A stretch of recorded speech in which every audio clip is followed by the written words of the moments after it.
আমাদের নামাজ, আমাদের রোজা, আমাদের ইবাদত, এগুলোকে মিজানের পাল্লায় উঠালে কোনো ওজনই হবে না।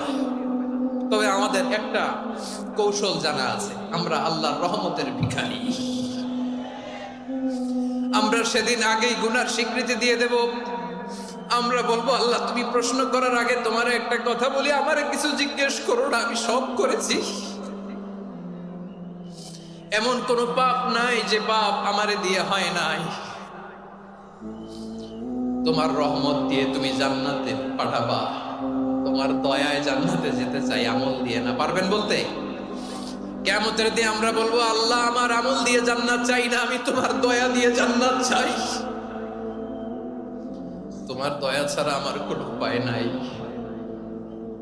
কারণ আল্লাহ যদি বিচার করে, বাঁচার কারো উপায় নাই। আল্লাহ যদি বলে ফেলেন তুই এটা করলি কেন, ওখানে গেলি কেন, কোরআনে 1000 বার নিষেধ করলাম তারপরেও এই পাপে জড়ালি কেন, এরকম প্রশ্ন ছুড়ে দিলে আমার উত্তর আছে? বাঁচার কোনো উপায় আছে? রোজ হাসরে হে আল্লাহ আমার করোনা বিচার।